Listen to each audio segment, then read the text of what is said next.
भगवान अतीता रात्रि, वही रात्रि जिस रात्रि में गोपियों को वरदान दिया था कि हम महाराज शिखर तुम्हारी इच्छा को पूर्ण करेंगे। भगवान अपने महल से अर्धरात्रि में उठकर यमुना किनारे जाते। यमुना किनारे जाकर भगवान अपने वेणु का वादन करते, मुरली का वादन। ब्रजस प्रिया कृष्ण गृहीत मानसा। जब भगवान वेणु का वादन कर रहे तो एक अद्भुत घटना है। कैसी घटना? जब यहाँ पर अगर बांसुरी बजाई जाए तो हम सबको सुनाई देगी, लेकिन जब उस समय पर भगवान बांसुरी का वादन कर रहे हैं तो सबको नहीं सुनाई देगी। किसको सुनाई दे रही? जो भगवान श्री कृष्ण को अपना प्रियतम मानते, स्वामी मानते थे, उनको सुनाई दे। जो पुत्र मानती थी उनको भी नहीं सुनाई दे रही, जो भाई मानती थी उनको नहीं सुनाई दे रही, जो भगवान मानते थे उनको नहीं सुनाई दे रही। मात्र उसको सुनाई दे रही है जो प्रियतम मानता था, भगवान को अपना पति मानता। उन गोपियों को मुरली की ध्वनि सुनाई दे रही।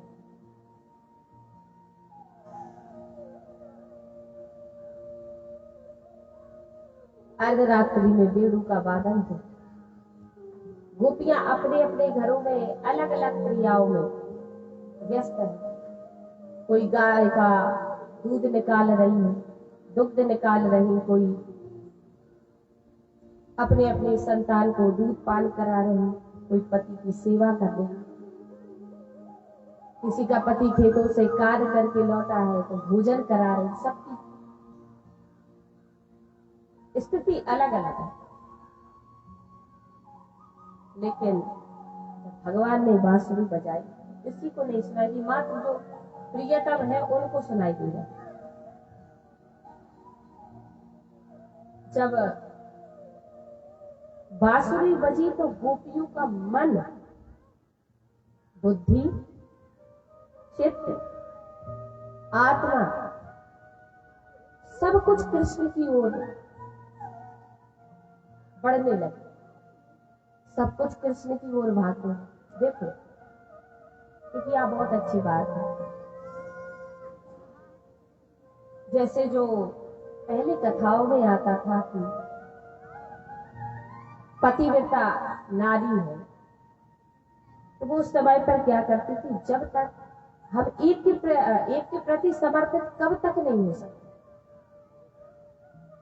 अगर जाने अनजाने में हमने किसी को मन दे दिया, मन अकेला दिया, कुछ समय बाद बुद्धि अपना कार्य करी।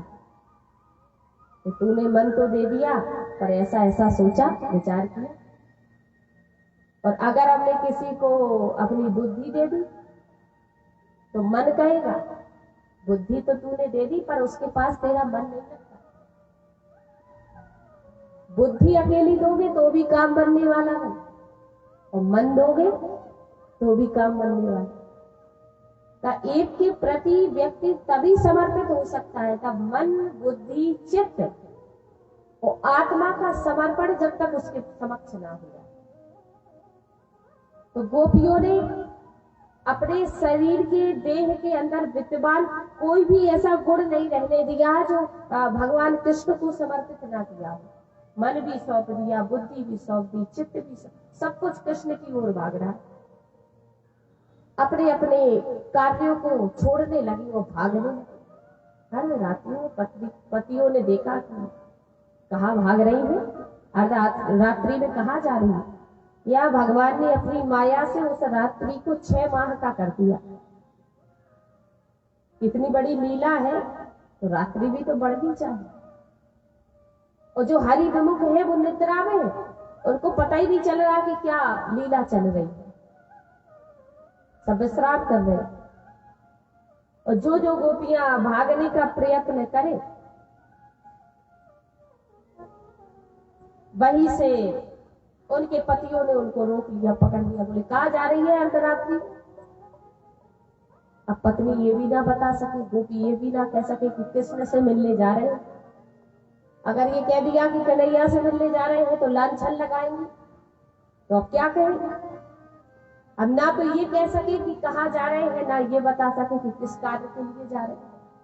सबके पतियों ने गोपियों को पकड़ा और ले जाकर घर के अंदर बंद कर दिया।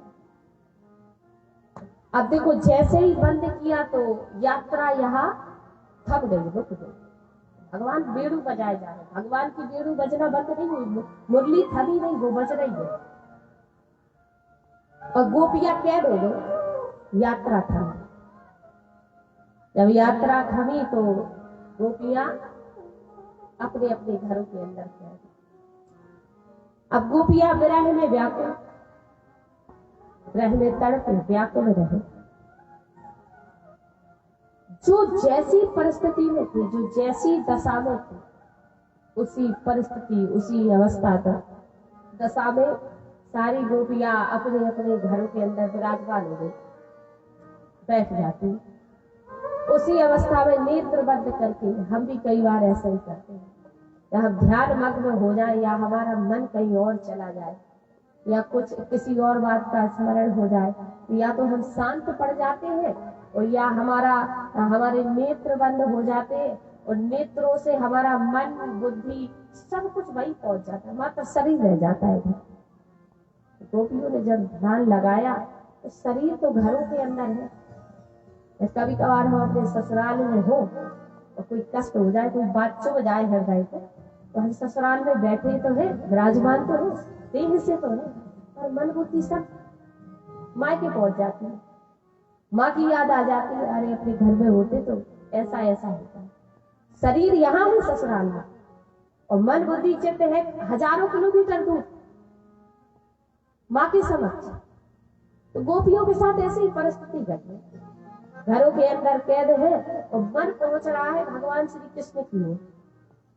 इतना बड़ा है कि भागवत जी के माध्यम से कहा कि इतने अश्रुपात किए गोपियों ने, इतना विरह हुआ कि जितने उनके किए हुए कर्म थे, जिनको हम कहें अकर्म, जो उन्होंने गलत कर्म किए थे, भगवान के वियोग में अश्रुपात करते करते वो विकार रहित हो गई, शुद्ध हो गई, पवित्र हो गई, आत्मा उनकी दिव्य हो गई।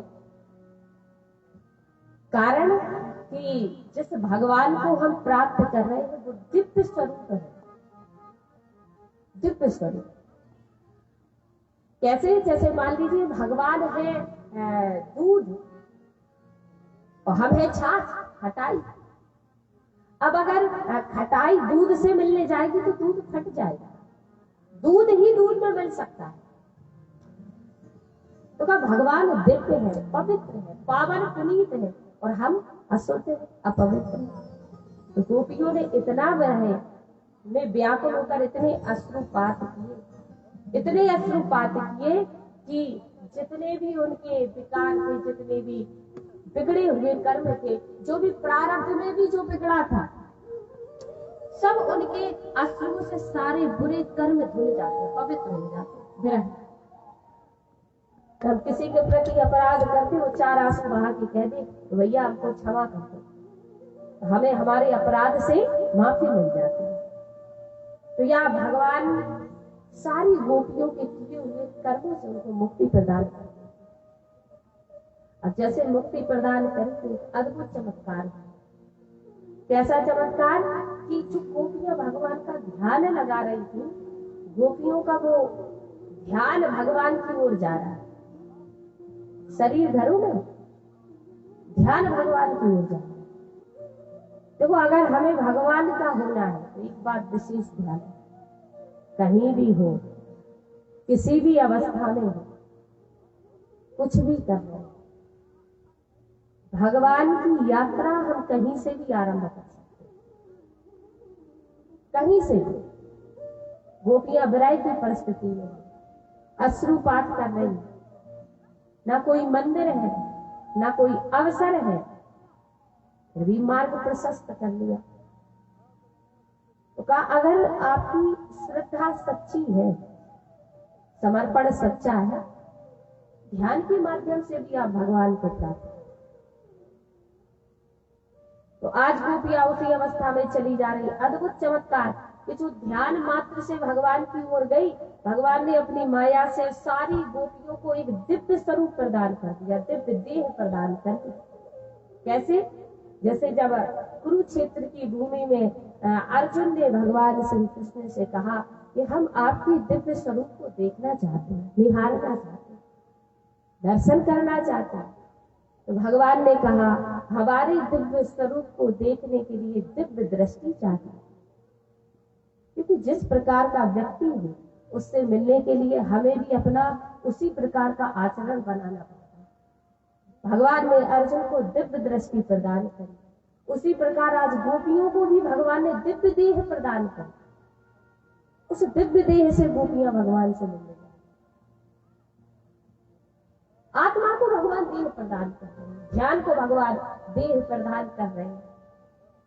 तो सबसे पहले तो हमारा ये भ्रम दूर हो जाना चाहिए कि गोपियां शरीर से भगवान से मिलने, शरीर से नहीं जाती है, ध्यान मात्र से जा रहे हैं। जैसे हम ध्यान लगा ले तो संसार के कोने कोने में भ्रमण कर सकते हैं, ऐसे ही जब अगर हम ध्यान लगा ले तो परम पिता के चरणों तक भी पहुंच सकते हैं। बस ध्यान लगा ले। गोपियां पहुंच गई, भगवान ने सबको दिव्य सुंदर देह प्रदान कर। जब देह प्रदान करी गोपियों को तो एक सुंदर देह प्राप्त कर सब गोपियां भगवान के समक्ष पहुंच गई। भगवान के समक्ष पहुंची तो भगवान ने गोपियों को देखा। गोपियों को देखते ही भगवान ने विचार किया कि बड़ा कष्ट सहकर आई है, तो थोड़ा क्यों ना इनके प्रेम से सुख प्राप्त कर लिया जाए। भगवान का ऐसा विचार। देखो कई बार एक बात और यहाँ स्मरण में आ कि अगर आपका आत्मा मन बुद्धि चित्त, जब आप ये चारों चीजें भगवान को समर्पित कर देंगे तो ध्यान चाहने से भी कहीं नहीं जा सकता। अगर ये चारों बातें हमने भगवान को समर्पित नहीं करी तो मंदिर में जाने के बाद भी हमारा भगवान के दर्शन में मन नहीं लगता, कथा में आने के बाद भी कथा में हमारा मन नहीं लगता। और अगर आपका ध्यान सच्चा है, ये चारों बातों को आपने समर्पित कर दिया, तो संसार की किसी भी वस्तु में इतना सामर्थ्य नहीं है कि आपका ध्यान भटका। लेकिन अगर खोट हम में होगी तो कितना भी हम प्रयास करें मन लगने वाला है, क्योंकि मन तो कहीं और है, बुद्धि तो कहीं और है, चित्त तो कहीं और है। पहले मन को एकाग्र करें, बुद्धि को एकाग्र करें, तो जहां है वहीं से भगवान की यात्रा आरंभ कर देंगे, वहीं से भगवान की ओर चल देंगे। पहले इनको स्थायी तो करें। गोपियां पहुंच गए। भगवान ने कहा कि गोपियों अर्धरात्रि में कहां जा रही? ठीक है, आ गई हो तो आओ, तुम्हारा स्वागत है। स्वागतम वो महाभागा प्रियम किम करवाणी ब्रजस्य आनामयम कश्चित भ्रूतागमन कारण। हे गोपियों, तुम्हारा स्वागत है, आओ। कैसे आना हुआ? कहाँ जा रही? सारी गोपियों को बड़ा बुरा लगा। देखो पहले तो बांसुरी बजाकर बुलाता है, फिर कहता है कि कहाँ जा रही है। क्या कन्हैया का स्वभाव परिवर्तित नहीं हो सकता? ऐसे ही हमको चिढ़ाता रहता है, ऐसे उपहास उड़ाता रहता है। परिस्थिति का भी तो ख्याल रखना चाहिए। अभी वो परिस्थिति नहीं है जो ब्रज में रहती है नित्य प्रति। अभी तो हम सब त्याग करके आए। भगवान ने कहा बताओ कैसे आना हुआ? पति से झगड़ा हो गया, सास ने खरी खोटी सुना दी, भली बुरी कह दी, गालियां सुना दी, विभिन्न प्रकार की बातें करी। या पति तुम्हारे मन का नहीं है, तुम्हारी रुचि अनुसार नहीं है, इसलिए पति को प्रेम नहीं करती।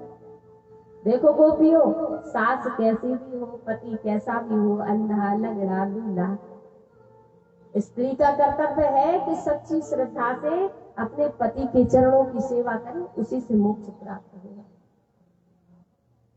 गोपियों ने कहा पहले तो ये बताओ कि तुमसे किसने कहा कि हमको मोक्ष चाहिए?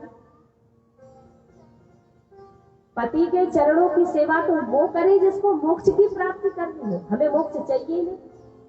भगवान ने कहा अरे बड़ी बिल्ली हो, संसार में तुम ऐसे पहली हो जिसको मोक्ष नहीं चाहिए। बड़े बड़े महापुरुष तपस्या करते हैं मोक्ष की प्राप्ति के लिए, तुम कह रही हो हमको मोक्ष नहीं चाहिए। गोपियों ने कहा कि कन्हैया मोक्ष इसलिए नहीं चाहिए, अगर हमको मोक्ष मिल जाएगा तो कन्हैया की दर्शन कैसे प्राप्त होंगे? जो ये कन्हैया लीलाएं करते हैं, वेणु वादन कर, इस सुख से हम वंचित नहीं हो जाएंगे, ऐसा मोक्ष हमको नहीं चाहिए। और रही बात पति की सेवा की, तो हमारी बात भी सुन लो। मोक्ष की प्राप्ति उन पति के चरणों की सेवा करने से होती है जो हरि के निकट हो, हरि के भक्त हो, नारायण के कन्हैया के भक्त हो। और हमारे पति का स्वभाव कैसा है? जो कृष्ण से मिलने में बाधा पहुंचाता हो, ऐसे व्यक्ति की सेवा करने से तो नरक में ही जाएंगे, मोक्ष तो मिलने वाला है। जो भगवान की भक्ति में बाधा पहुंचाए, क्या ऐसे व्यक्ति की सेवा करने से मोक्ष मिलेगा? हमने तो सुना है जो भगवान का भक्त हो, ऐसे पति के चरणों की सेवा करने से मोक्ष मिलता है। हम तो जब भी तुम्हारे निकट आते हैं तो ये सांसारिक पति कहीं दरवाजा बंद कर देते, कहीं कमरे में कैद कर देते, तो ऐसे पति की सेवा करने से थोड़ी मोक्ष मिलने वाला। भगवान ने कई बार कितने उपदेश दिए, यहाँ एक दो उदाहरण भी है। यहाँ भगवान पतिव्रता नारी की उनको एक कथा सुनाते हैं, बदले में वो भी एक पतिव्रता स्त्री की कथा सुनाती है, पर अंततः गोपियों की जीत होती है, भगवान हार जाते हैं। भगवान ने कहा कि गोपियों को फिर बताओ क्या इच्छा है, किस लिए आई है, क्या कारण? गोपियों ने कहा कि प्रभु मात्र यही इच्छा है कि हम सब कुछ त्याग करके आए, सब कुछ छोड़ करके आए हैं, और भगवान के निकट जाने का सर्वप्रथम यही उपाय है, यही एक मार्ग है कि भगवान की भक्ति के लिए सब कुछ त्यागना पड़ता है। तो अब हमारे हृदय में जो अभिलाषा है उसको जाने। गोपियां अपने हृदय की बात करती हैं, कहती है भगवान से, हे प्रभु इतने दिनों से आपके सुख से हम वंचित थे, आज हमारे हृदय की कामना को पूर्ण करें। कैसे?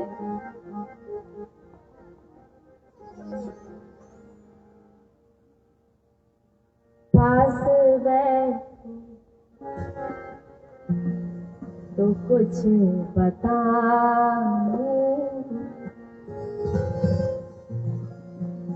पास तो कुछ बता।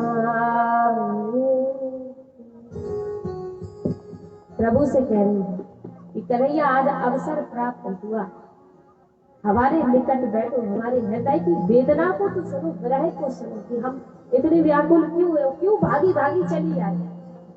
मिल के बैठो तो कुछ बता, मिल के बैठो तो कुछ बता, हाँ मिल के बैठो तो कुछ बता, मिल के बैठो तो कुछ बता,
कब आपसे मिलन हो, कब आपसे दर्शन हो।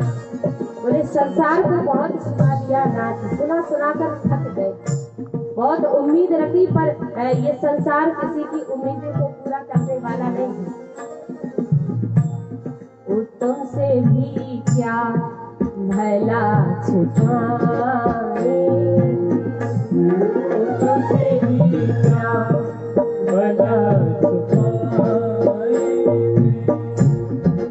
पास बैठो तो कुछ बताए, पास बैठो तो कुछ बताए।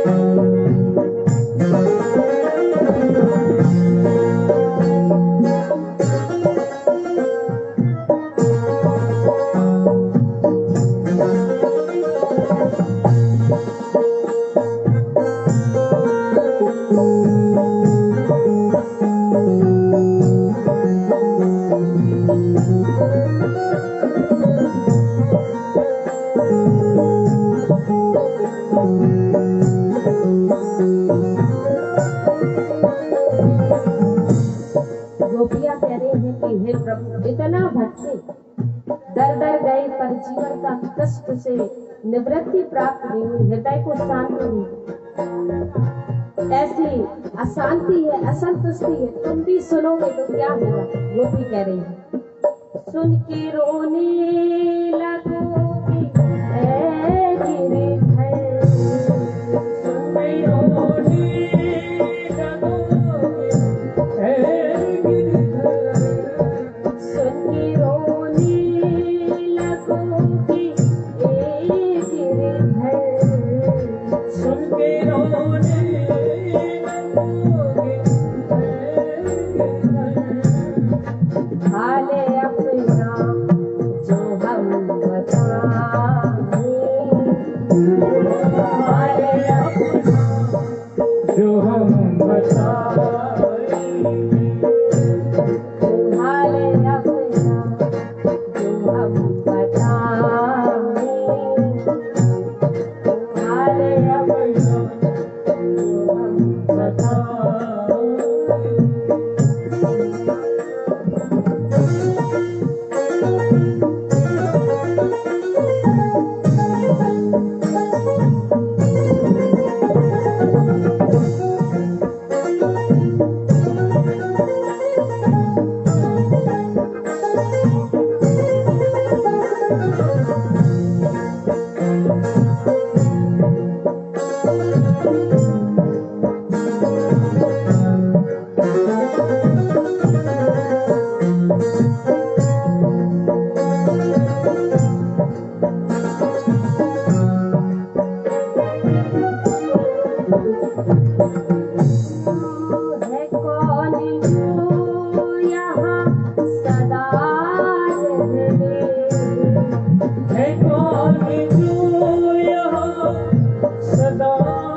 हम तुम्हारा ही बना हुआ है, और ये भी जानते हैं कि यहाँ कोई सदा रहने वाला नहीं है। कौन जो यहाँ सदा रहने, है कौन जो यहाँ सदा रहने, है कौन जो यहाँ सदा रहने, है कौन सदा एक ना एक यहाँ से जाए, एक ना एक यहाँ से जाए, मिलके बैठो बताए, मिलके बैठो तुम्हें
मेरे अपने भी जब सताए, ओ मेरे अपने भी जब सताए, मेरे अपने भी जब सताए, ओ गैरों ने गम दिए तो क्या कान्हा, गैरों ने गम दिए तो क्या कान्हा, मेरे अपने भी जब सताए, हाँ मेरे अपने भी जब सताए, पास बैठूं तो कुछ बताए, पास बैठूं तो कुछ बताए, तुमसे भी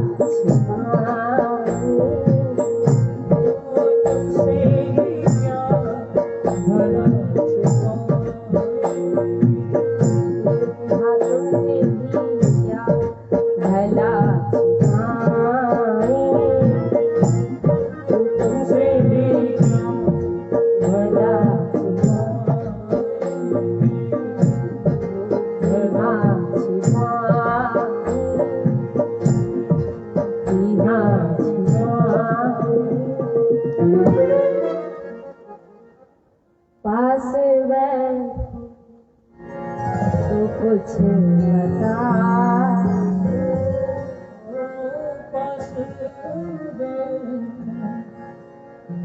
पास बैठो तो क्या बता, तुमसे भी क्या भला छिपाए, तुमसे भी क्या भला छिपाए, ओ तुमसे भी क्या भला छिपाएंगे, तुमसे भी क्या भला छुपाएंगे, मिलके बैठो तो कुछ बताए, मिलके बैठो तो कुछ बताए। गोपियां कह रही हो कि आज सब बता देंगे, सब सुना देंगे, आज मिलन हो गया, आपके निकट हम पहुंच गए, कई वर्षों से तरस रहे थे, तड़प रहे थे, आज लगता है कि हृदय की कामना पूर्ण होगी प्रभु। भगवान ने कहा तो बताओ क्या इच्छा है, क्या चाहती हो, का जो हमारी अभिलाषा है, जो आपने वचन दिया था जब हेमंत ऋतु में कात्यायनी मैया की हम आराधना करने जाते, तो आपने हमको वचन दिया था कि इसी रात्रि में हम तुम सबकी मनोकामना को पूर्ण करेंगे। प्रभु आज वो समय आ गया, आप हमारी इच्छा को पूर्ण करें। भगवान ने कहा कि ठीक है, अगर तुम्हारी यही इच्छा है, यही कामना है, ये भी हम पूरी करेंगे। सारी गोपियां भगवान वहां विद्यमान, सब गोपियों की नेत्रों से, भगवान की नेत्रों से क्या झलक रहा, मुझे प्रेम झलक रहा है, निस्वार्थ प्रेम। देखो अंतःकरण का जो भाव होता है, नेत्र वो झलकाते। अंतःकरण में अगर शत्रुता का भाव होगा तो नेत्र शत्रुता का भाव प्रकट कर देते। अंतःकरण में प्रेम का भाव होगा तो नेत्र प्रेम का भाव प्रकट कर देते। अंतःकरण में, हृदय में विद्रोह की, बदला लेने की भावना होगी तो नेत्र आपका वो भी भाव प्रकट कर देंगे। जो आपके हृदय में छुपा होगा उसको नेत्र बोल देते। सबकी आंखों से प्रेम झलक रहा। और कैसी परिस्थिति है, चेहरे पर मुखार बिंद पर मुस्कुराहट है और नेत्रों में जल। कैसे? दो परिस्थितियों में व्यक्ति के नेत्र में जल आता है, या तो व्यक्ति दुखी हो और या व्यक्ति सुखी। कभी कभार व्यक्ति को अत्यधिक दुख हो जाए, नेत्रों में जल भरा, अश्रुपात हो जाए, या व्यक्ति हद से ज्यादा हंस ले, मुस्कुरा ले तो भी नेत्रों में जल आ जाए। बोलिए ये किसके अश्रु है, किसका जल भराया? बोलिए प्रेम स्वरूप का जल। तो सुख में, प्रेम में नेत्रों में जल आ जाए, वो अमृत के समान। भगवान ने गोपियों की इच्छा को पूर्ण किया। भगवान दिव्य स्वरूप में जब महाराज आरंभ किया भगवान ने, तो सब नृत्य कर रहे हैं, आनंद ले रहे हैं। नृत्य करते करते गोपियों के पैरों के जो घुंघरू थे, जो पाए थे, उनके घुंघरू टूटने लगे, बिखरने लगे। भगवान श्री कृष्ण उन घुंघरुओं को समेट रहे हैं, पुनः उनको पिरो करके पायल बना रहे हैं, गोपियों के चरणों में पुनः उनको धारण करा रहे हैं। ऐसी सेवा कर रहे हैं गोपियों की। ऐसी सेवा को देखकर गोपियों के हृदय में अभिमान जागृत हुआ। ये देखो, तीनों लोगों के स्वामी, सारे संसार को नचा रहे, जगत को नचा रहे, आज वो हमारे चरणों की सेवा कर रहे हैं, हमारे साथ नृत्य कर रहे हैं। अभिमान की उत्पत्ति हो गई, अभिमान जागृत हो गया। और भक्त की जीवन की सबसे बड़ी बाधा है अभिमान। भक्ति तो छोड़ो, अगर आप संसार में भी वास्तविक प्रेम करते हैं और आपके हृदय में उस प्रेम के बीच में अभिमान जागृत हो जाए, अरे मैं हूं तो कोई नहीं, तो प्रेम भी समाप्त हो जाएगा। भक्ति तो बहुत दूर की बात है। अभिमान से गहरे संबंध टूट जाते हैं, रिश्ते टूट जाते हैं,